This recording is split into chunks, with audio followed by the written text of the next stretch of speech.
Hola, estás en el canal Realidad Detective y hoy tenemos otra historia horrible. Cada caso deja una cicatriz. Este me marcó el alma. Todo empezó su una frase en un archivo. Mi hermano es el hombre de mi vida. Luces frías de pantalla iluminaban sus rostros mientras, fuera de cámara, se sellaba un pacto peor que cualquier contrato digital. Soy Julián Soto, detective privado. Hoy abro un archivo que haría temblar a los influencers de San Pedro. El caso de los hermanos Zúñiga, dos ídolos del Internet que convirtieron el secreto en moneda y el incesto en ritual. ¿Quieren saber cómo la fama y la sombra destruyeron lo que parecía intocable frente a millones de seguidores? El caso no llegó con sirenas, ni con el estruendo de una puerta rota. Llegó con el zumbido insistente de un teléfono que llevaba horas ignorando y el olor a café rancio en mi oficina. Un lunes, para variar. De esos lunes grises que se pegan a los huesos en Monterrey, aunque afuera el sol de San Pedro intente venderte otra cosa. Mi despacho es un mausoleo de historias muertas. Polvo sobre expedientes que nadie más quiso tocar. Manchas de café en la madera que ya son parte del inventario. La única luz viva era el parpadeo de las notificaciones en la pantalla de mi ordenador. Un recordatorio constante del mundo digital que tanto detestaba. Un universo de sonrisas falsas y vidas de cartón piedra. El café, en su taza, sabía a derrota. Llevaba frío desde las 9. Eran casi las 12. Entonces sonó el timbre. No el del teléfono, sino el de la puerta. Un sonido casi olvidado en esta era de mensajes directos y llamadas por Zoom. Me levanté con la pereza de un hombre que ha visto demasiado. Al abrir, el contraste fue brutal. Una mujer que parecía sacada de una de esas revistas que hojeas en la sala de espera del dentista. Ropa de marca. Un bolso que probablemente costaba más que mi alquiler de un año, pero la fachada se caía a pedazos en su mirada. Unos ojos que habían visto un abismo y seguían asomados a él. Deshecha. La voz, cuando intentó hablar, fue un temblor. Un hilo a punto de romperse. Sus manos, con una manicura perfecta, se aferraban a una carpeta de cartón negro con el logo brillante de una agencia de publicidad. Samedia, decía. Un nombre que no me sonaba de nada. ¿Julián Soto?, preguntó. Su voz era un susurro. El mismo, respondí, haciéndome a un lado para dejarla pasar. El olor de su perfume, caro y floral, invadió mi santuario de polvo y cinismo. Un olor a limpio en un lugar sucio. Se sentó en la silla que reservó para los clientes, la que cruje como si se quejara. La dejó en silencio.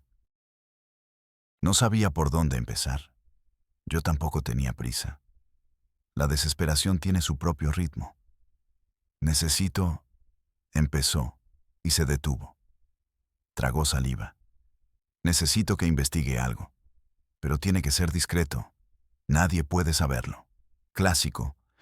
La primera frase de 9 de cada 10 clientes. La discreción es mi segundo nombre, señora. Dejé la frase en el aire. Paula, solo Paula. Asentí. De acuerdo, Paula. ¿Qué es tan secreto? Mis preguntas siempre son directas. Cortan la niebla. Sus respuestas, en cambio, llegaron entrecortadas. Pedazos de una historia que no se atrevía a contar de golpe. ¿Trabajo con ellos o trabajaba? Los hermanos Zúñiga. El nombre, ahora sí, encendió una luz en mi memoria. Imposible no conocerlos en esta ciudad. Tomás y Lucía Zúñiga, los reyes de las redes sociales de San Pedro, caras bonitas vendiendo una vida perfecta. Soy su ex-manager, su confidente, o eso creía yo. Dejó la carpeta sobre mi mesa. Un gesto lento, casi ceremonial. Como si se deshiciera de un peso muerto. La empujó hacia mí. Aquí está todo. O el principio de todo. La abrí. Lo primero que me asaltó fue el brillo, el destello de una vida fabricada para la envidia. Capturas de pantalla de sus streams, millones de visualizaciones, comentarios de fans adorándolos, fotos de campañas con marcas de lujo, ropa, coches, viajes a lugares exóticos que solo existen en Instagram, sonrisas calibradas al milímetro, glamour, mucho glamour. Pero había algo más, algo que mi instinto, curtido en la podredumbre humana, detectó al instante. Algo enfermo tras la perfección de sus ojos. Una perfección demasiado brillante, demasiado pulcra para ser real. Como una fruta de cera, perfecta por fuera, vacía por dentro. O peor, podrida. Empecé a pasar las hojas. La carpeta era un compendio detallado de su vida pública. Fotos, sí, pero lo que importaba era el subtexto. Tomás, el hermano mayor, siempre en primer plano. Gestos de una confianza que rozaba la arrogancia. La mandíbula tensa, la sonrisa de depredador. Siempre un paso por delante, siempre protegiendo, o más bien, poseyendo. Lucía, la hermana, un par de años menor, era su complemento perfecto, apoyada en él en casi todas las fotos. Una risa que parecía un escudo de acero. Hermosa, sí, pero era una belleza ornamental. Un objeto precioso en la colección de su hermano. En algunos videos, la mirada de Tomás se detenía en ella un segundo de más. Un segundo que no era fraternal. Era una mirada de propietario. Los padres, ausentes, fantasmas. Solo aparecían mencionados en comunicados oficiales o en alguna foto antigua para construir la narrativa de familia unida. Una mentira más en el castillo de naipes. Revisé las notas que Paula había adjuntado con un clip. Su caligrafía era nerviosa, afilada. Nadie podía entrar a su círculo íntimo. Había reglas no escritas. Nunca salían en citas con otras personas, rechazaban colaboraciones y tenían que viajar por separado. Compartían departamento, agenda, vida, todo. La palabra todo estaba subrayada 3 veces. Me centré en las imágenes de Lucía. La estrella, la que atraía a las marcas. Pero en los videos, entre las sonrisas programadas, había instantes. Fracciones de segundo donde la máscara se deslizaba. Momentos fantasmales. Una mirada perdida hacia un punto fuera de cámara. Un leve temblor en la comisura de los labios. Tomás siempre estaba ahí. Su sombra y su reflejo. Noté un detalle recurrente. Un brazalete de plata con un símbolo extraño. Una especie de nudo infinito, que Lucía llevaba en la muñeca en algunas fotos. En otras, no estaba. Paula había hecho una anotación al lado de una de esas fotos. El brazalete aparecía y desaparecía. Un día le pregunté por él. Dijo que era un regalo de Tomás, un símbolo de nuestra unión. Después descubrí que ambos lo llevan tatuado. Él en el pecho, ella en el tobillo. La última página de la sección inicial contenía la transcripción de un chat y una captura de pantalla de un video en vivo. Era el momento clave. El que Paula había marcado con un círculo rojo. Un live nocturno. Miles de personas conectadas. Tomás y Lucía, brindando con vino caro en su lujoso penthouse. De repente, sin venir a cuento, mientras Lucía hablaba de un nuevo proyecto, la mano de Tomás fue a su cabello. Una caricia lenta, posesiva, íntima, demasiado íntima para 2 hermanos frente a una audiencia de millones. Ella se estremeció. Fue un movimiento casi imperceptible, pero brutal en su significado. Sus ojos se abrieron con pánico y, sin decir nada, cortó la transmisión. La pantalla se fue a negro. Silencio. El chat, que momentos antes era un torrente de corazones y halagos, explotó en un caos de preguntas. ¿Qué pasó? ¿Están bien? ¿Vieron eso? Ese fue el primer quiebre. La primera grieta en la fachada perfecta que yo, Julián Soto, tenía el encargo de reventar. Y sabía, con la certeza amarga que dan los años, que lo que encontraría detrás no me iba a gustar nada. Para entender a un monstruo, tienes que visitar su guarida. No basta con ver las fotos de la escena del crimen. Tienes que reconstruir el aire que se respiraba, el silencio que pesaba en las habitaciones, los rituales que convertían un hogar en una prisión. La carpeta de Paula era el mapa. Mi trabajo era usarlo para caminar por los pasillos de esa jaula dorada, para revivir los fantasmas. Y el fantasma principal era el de una mañana cualquiera en la vida de Lucía Zúñiga. Una mañana que, según su confesión posterior a Paula, se repetía como una condena. El sol de San Pedro es arrogante. Entra por las ventanas como si fuera el dueño del mundo. Pero en el penthouse de los Zúñiga, el sol perdía la batalla. Lucía despertaba no por la luz, sino por la ausencia de ella. Cortinas gruesas, de seguridad, mantenían la suite en una penumbra perpetua, una tumba de seda y sábanas de 1000 hilos. El único sonido que rompía el silencio artificial era el ding de la agenda digital en la mesita de noche. Un sonido agudo, metálico. El primer latigazo del día. Se despertaba en una cama inmaculada con vistas a la Sierra Madre, pero se sentía como si estuviera en un sótano. El aire era reciclado, estéril, olía a limpio, demasiado limpio. Su ritual matutino era una coreografía de obediencia. No abría el armario para elegir qué ponerse. No existía esa opción.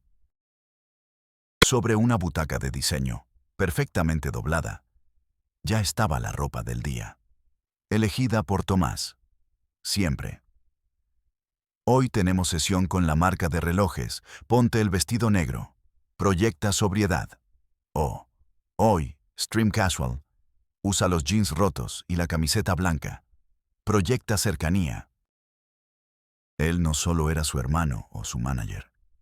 Era su estilista, su director de vida, su carcelero. Ella se vestía. Se miraba al espejo. Una muñeca perfecta lista para la función.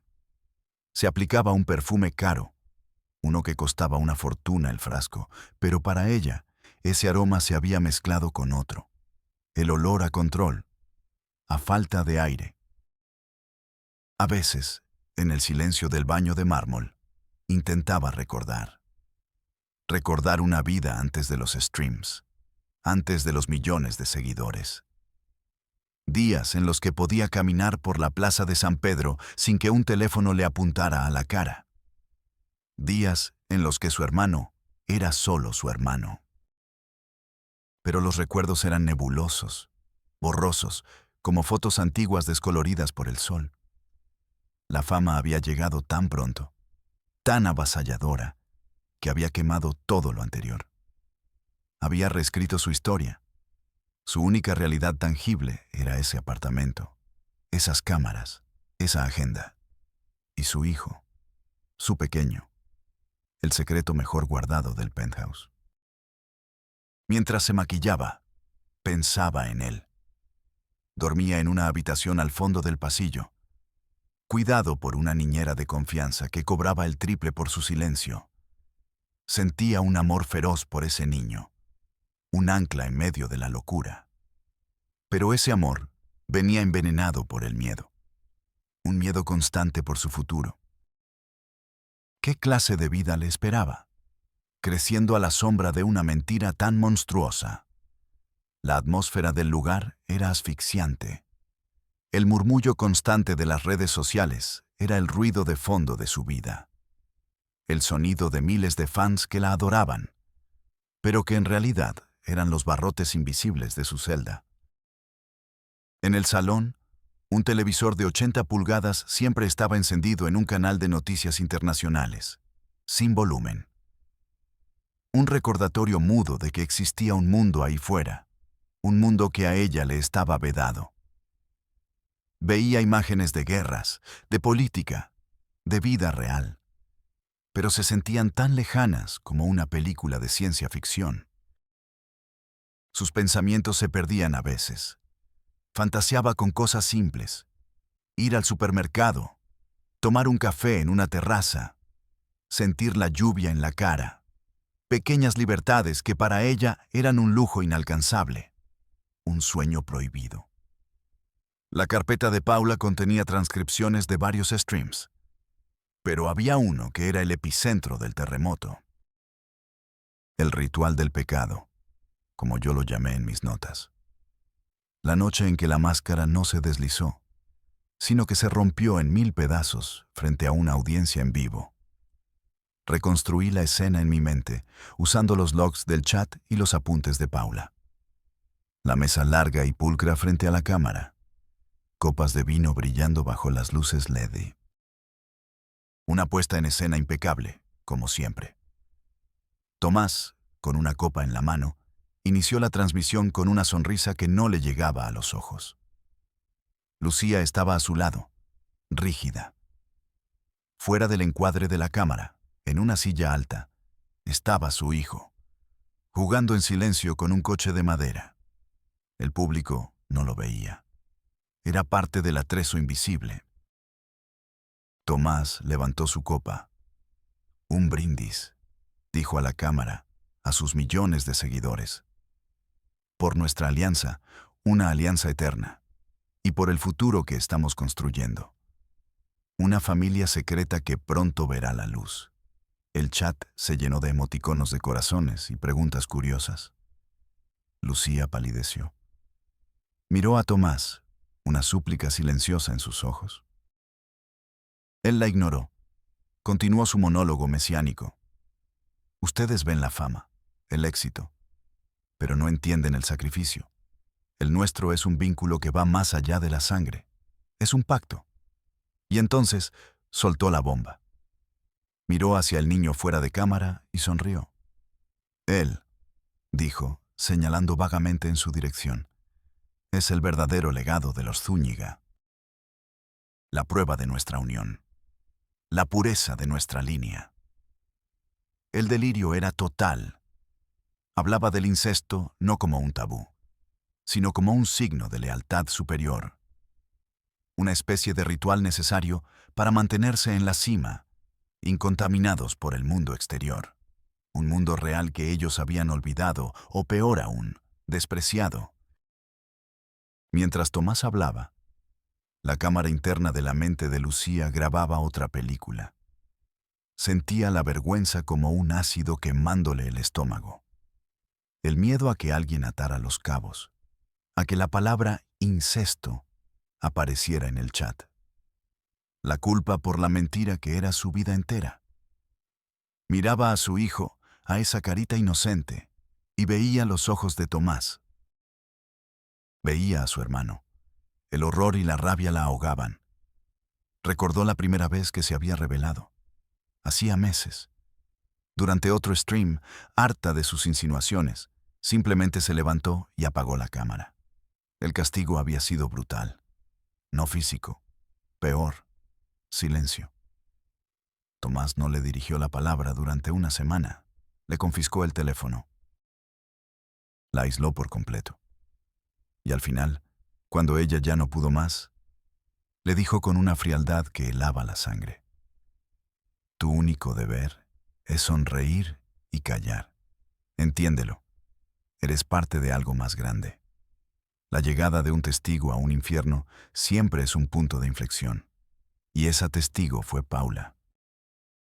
Después de aquel stream interrumpido y la llamada de un patrocinador preocupado, decidió que tenía que hacer algo. Las señales eran demasiadas. La atmósfera cada vez más extraña. Usó la excusa perfecta: coordinar una nueva colaboración millonaria con una marca de coches. Una que requería su presencia en el penthouse. Tomás, cada vez más paranoico, aceptó a regañadientes, pero le asignó un escolta, un gorila con traje que la seguía a todas partes. Protocolo de seguridad, dijo Tomás. Paula sabía que era vigilancia. Sentía sus pasos detrás de ella en cada pasillo. La jaula dorada tenía guardianes. Durante 2 días, Paula observó. Fingió revisar contratos, coordinar agendas, pero sus ojos buscaban una grieta, una oportunidad. La encontró en el estudio de grabación. Paula estaba sentada, fingiendo tomar notas en su portátil. La puerta se abrió y entró Lucía. No la había visto. Iba a la estantería del fondo, donde guardaba algunos juguetes de su hijo para tenerlos cerca mientras trabajaba. Tomó un osito de peluche.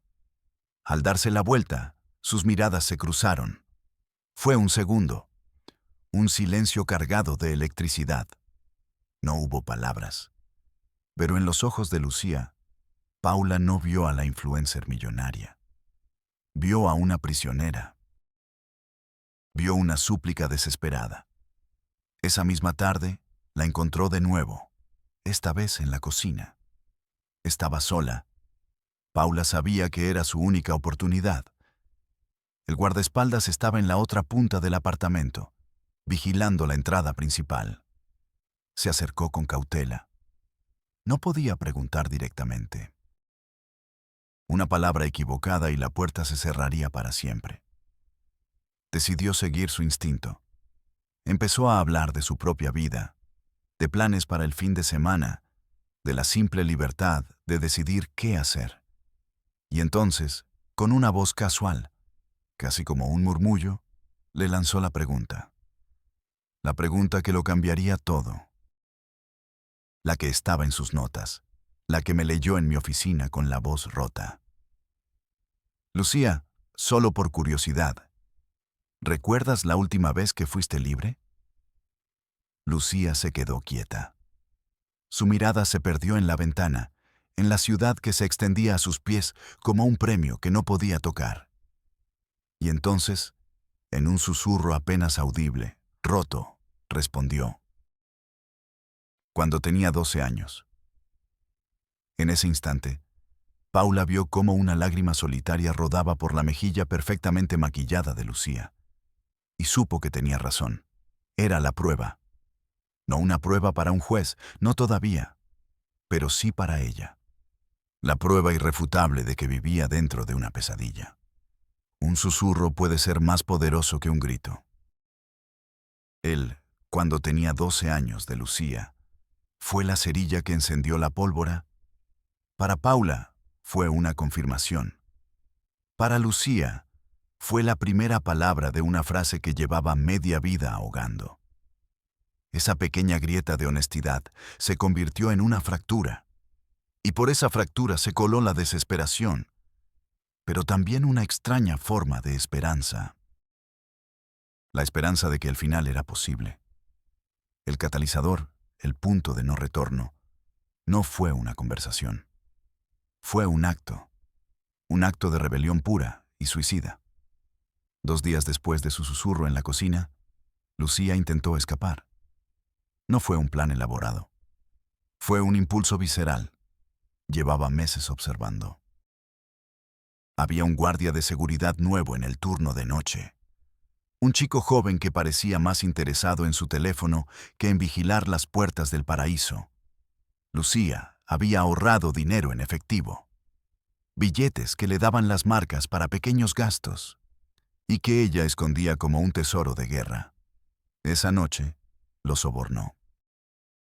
Le dio un fajo de billetes que probablemente era el sueldo de un año para él. «Solo déjame llegar al ascensor. Nadie lo sabrá», le suplicó.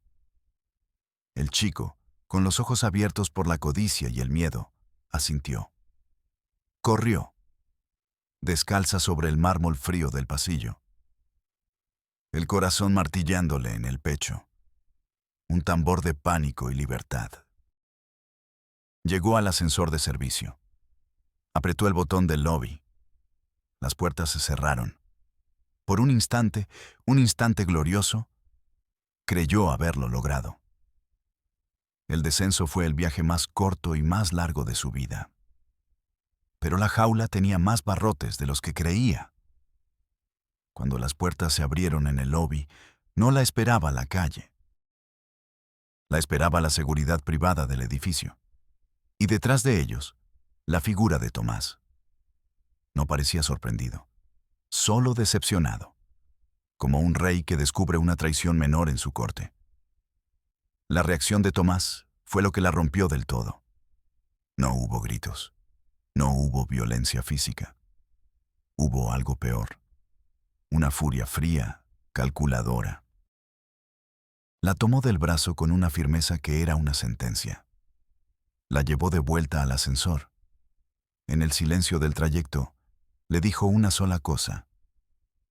Pensé que eras más inteligente, Lucía. Ya en el penthouse, la condujo al cuarto de grabación, el estudio, el centro neurálgico de su imperio, su escenario y, ahora, su celda. La encerró allí, sin forcejeos. Simplemente cerró la puerta con llave. Apagó su teléfono desde su propio dispositivo. Cortó la Wi-Fi de la habitación y la desconectó de lo único que la mantenía cuerda, su hijo. La niñera recibió la orden de no dejarla verlo bajo ninguna circunstancia. El castigo era el aislamiento absoluto. Esa noche, encerrada entre paredes insonorizadas, rodeada de cámaras apagadas y luces frías, Lucía se enfrentó a sí misma. El miedo por su vida era real. El miedo por el futuro de su hijo era paralizante. Pero algo más fuerte empezó a crecer en su interior. El deseo de romper el ciclo. Ya no por ella, sino por él. No quería que su hijo creciera en esa atmósfera de mentira y perversión. No quería que el legado de los Zúñiga fuera su condena. Tomó una decisión. En un trozo de papel, una hoja de un guión para un futuro stream, escribió con un delineador de ojos. Lo único que tenía a mano. Ayúdame. Cocina, medianoche. Dobló el papelito una y otra vez hasta convertirlo en un pequeño cuadrado y, en la oscuridad, lo deslizó por debajo de la puerta. Una botella lanzada al mar desde la isla más solitaria del mundo. Lo que sigue lo sé no por mis deducciones, sino por el audio. Un archivo de audio en el teléfono de Paula que ella me hizo escuchar en mi oficina. Un audio que es la pieza central de toda esta historia. Fue un valle emocional, un descenso a lo más oscuro del alma humana. Paula encontró la nota. Esperó. A medianoche, cuando el apartamento estaba en un silencio sepulcral y Tomás dormía el sueño de los tiranos, fue a la cocina. Lucía ya estaba allí. Había forzado la cerradura de la habitación con una horquilla, una habilidad aprendida en el aburrimiento de su cautiverio. Estaba pálida, temblando, pero con una determinación nueva en los ojos. Paula no dijo nada. Simplemente sacó su móvil, activó la grabadora de voz y la dejó sobre la encimera de granito. Una pequeña luz roja parpadeando en la oscuridad. El corazón de la historia, el testimonio que lo cambiaría todo. Lucía lloró, en silencio, lágrimas que no hacían ruido, y luego empezó a hablar. Su voz era un hilo, pero un hilo de acero. La primera vez, empezó. La grabadora capturó el sonido de su respiración entrecortada. Yo tenía 13 años. Acabábamos de firmar el primer contrato importante. Estábamos celebrando. Nuestros padres, como siempre, de viaje. Tomás me dijo que teníamos que sellar nuestra alianza. Una alianza Zúñiga. Dijo que era para protegernos, para que nadie pudiera separarnos nunca. Yo no entendía. Era una niña. Él era mi hermano, mi héroe. Lo que pasó después no fue una celebración. Fue una invasión, un robo. Me quitó la infancia en esa habitación y al día siguiente me dijo que lo olvidara, que era nuestro secreto, el secreto de nuestro éxito. Hizo una pausa. Yo, en mi oficina, escuchando esa grabación semanas después, sentí la necesidad de parar, pero dejé que continuara. Se convirtió en una rutina, en parte de la vida. Él lo convirtió en algo normal. No es pecado, es un pacto, me decía. Es lo que nos hace especiales, superiores. Había rituales. Antes de encender la cámara para un stream, me miraba de cierta manera. Me tocaba el brazo. Era su señal. La señal de que después, cuando las luces se apagaran y los fans se fueran a dormir, el verdadero show comenzaría. El show que nadie veía. El que me consumía por dentro. La voz de Paula se escuchó por primera vez en la grabación. Un suave. Y el niño, Lucía. El silencio que siguió fue el más pesado que he oído en mi vida. El embarazo, continuó Lucía con la voz rota. Fue terror puro, pánico. Pensé que todo se acabaría, que el mundo se enteraría, que sería mi fin. Cuando se lo dije a Tomás, él sonrió. Te juro que sonrió. Me tomó de las manos y me dijo, es perfecto. Llevas el legado en tu vientre, el verdadero heredero Zúñiga. Siente orgullo, orgullo. Quería que sintiera orgullo. El nacimiento fue el día más feliz y más horrible de mi vida. Cuando lo tuve en mis brazos, sentí un amor que no sabía que existía. Un amor puro. Pero luego lo miraba y veía a Tomás. Veía nuestra sangre compartida. Lo amaba con toda mi alma y, al mismo tiempo, sentía repulsión. Cada día es así. Lo abrazo y siento que abrazo mi salvación y mi condena al mismo tiempo. Rebobiné la grabación 3 veces. No por morbo. No para recrearme en el dolor ajeno, sino porque la rabia me impedía escuchar con claridad. Una rabia fría, pesada, que se me asentó en el fondo del estómago. El cinismo se me cayó de la cara. Esto no era un caso más. Esto era un descenso al infierno. La última parte de la confesión fue sobre la confrontación.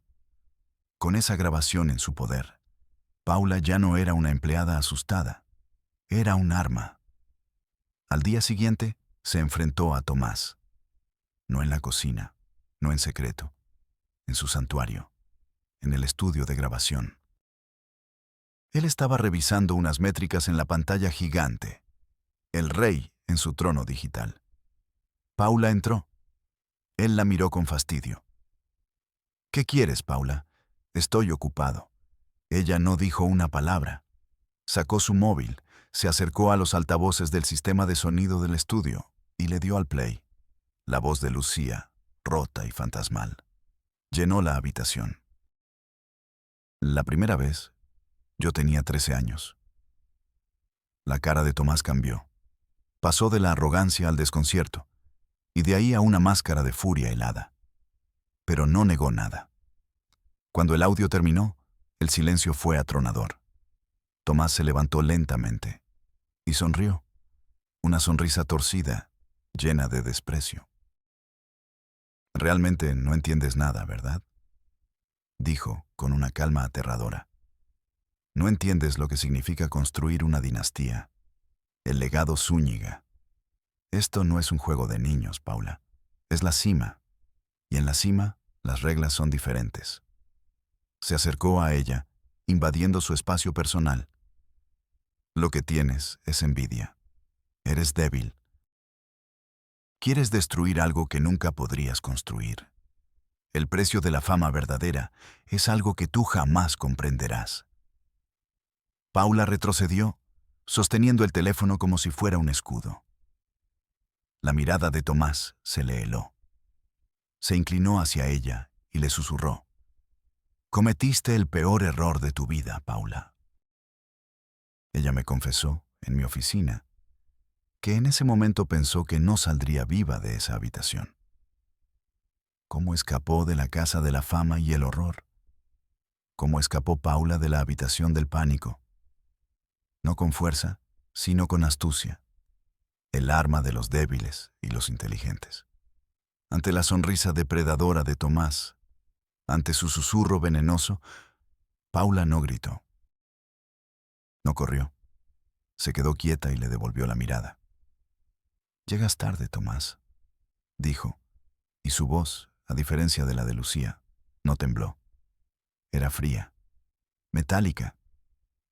Esta grabación ya no está solo en este teléfono. Tiene 3 copias. Una de ellas en manos de un abogado con instrucciones muy claras. Si no salgo de este edificio en 10 minutos, el archivo se envía a cada medio de comunicación de este país. Fue un farol magistral. Tomás, el gran estratega, el controlador, se quedó paralizado por un segundo. Había subestimado a la manager. Había subestimado el poder de alguien que ya no tiene nada que perder. La dejó ir. Confiado en que sus muros de poder aguantarían cualquier asalto. Fue su segundo error, el definitivo. Paula me llamó desde su coche, con las manos temblando, pero la voz firme. Nos encontramos 1 hora después, y al día siguiente, con la grabación como única arma, fuimos a tocar la puerta del sistema. La oficina del fiscal de distrito en San Pedro no es un lugar sombrío. Es elegante. Huele a ambientador caro y a poder. Nos recibió un funcionario de traje impecable y sonrisa distraída. Un hombre acostumbrado a lidiar con problemas de gente rica. Le expuse el caso, con mi voz de detective, la que no deja lugar a dudas. Paula, a mi lado, era una estatua de determinación silenciosa. El funcionario escuchaba con el aburrimiento de quien oye llover. Asentía, tomaba notas sin importancia, pero entonces pronuncié el nombre. Zúñiga. La sonrisa se borró de su cara. La pluma se detuvo. Nos miró por primera vez. De verdad. Le entregué una copia de la grabación en una memoria USB. La conectó a su ordenador. Se puso unos auriculares. Escuchó. Su rostro era un poema. Pasó de la incredulidad a la incomodidad, y de ahí al pánico administrativo.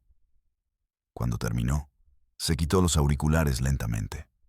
«Miren», dijo, bajando la voz, como si las paredes oyeran. Es una acusación muy grave. La palabra de una contra la de otro. Sin evidencia física, sin un examen médico de la época, no hay caso.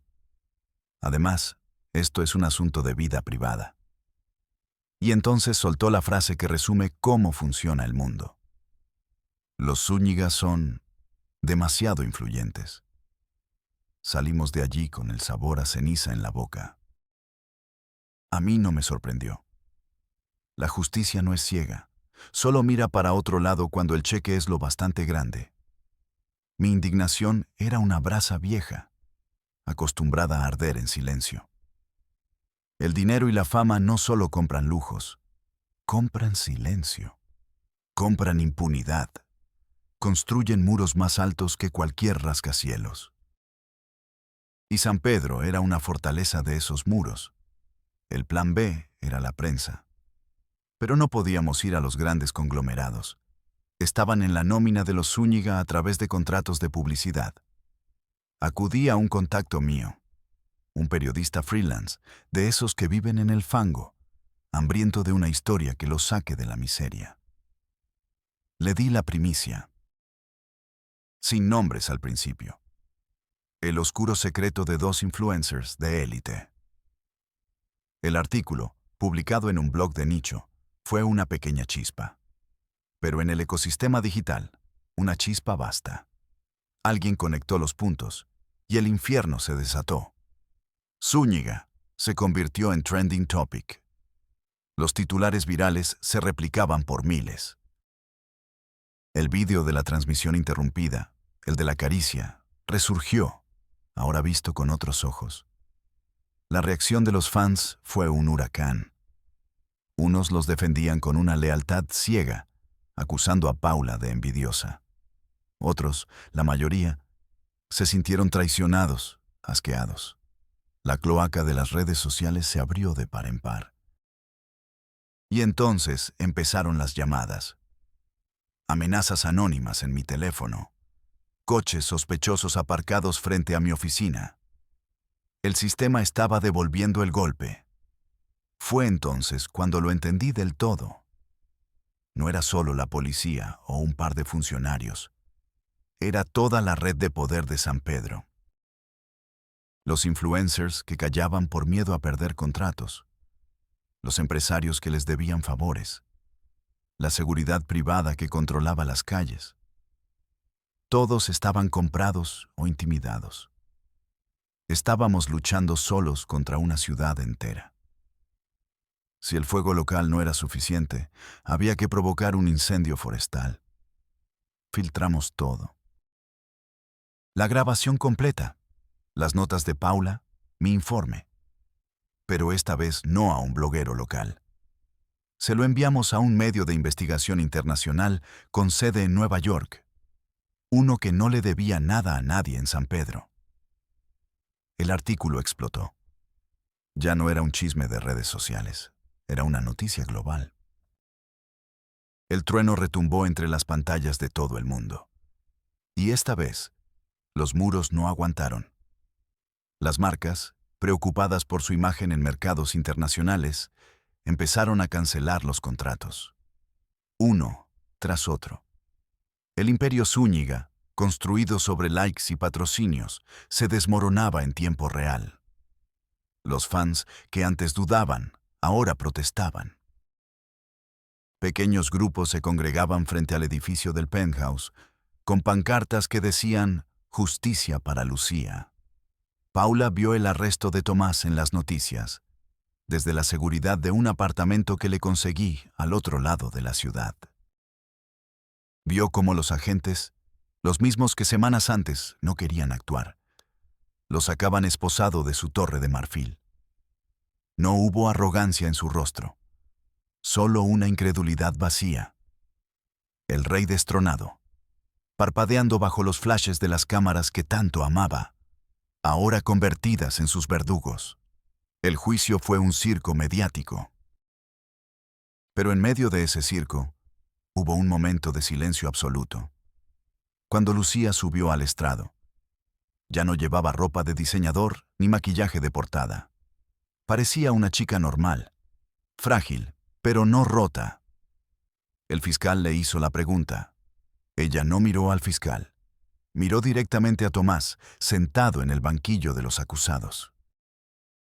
Y con una voz clara, que resonó en la sala y en los miles de dispositivos que seguían el juicio en vivo, lo acusó. Contó su historia, su verdad. El silencio en la sala fue total. Fue el sonido de un ídolo de barro rompiéndose en 1000 pedazos. Las ruinas de la familia Zúñiga fueron totales. El apellido quedó marcado para siempre. Los padres, esos fantasmas perpetuos, desaparecieron del mapa. Se esfumaron, borrados por la vergüenza. Lucía y su hijo también desaparecieron. Pero su desaparición fue un acto de liberación. Con la ayuda de Paula, se mudó a otro país, bajo otro nombre. Una vida anónima, una vida real. Hace un par de semanas, recibí un mensaje de un número desconocido. No tenía texto, solo una foto. Un parque, un niño riendo en un columpio. Y debajo, una frase. Era de Lucía. Hoy salí a comprar pan sin miedo. Él sonrió por primera vez. Soy Julián Soto, y hay archivos que nunca deberían cerrarse.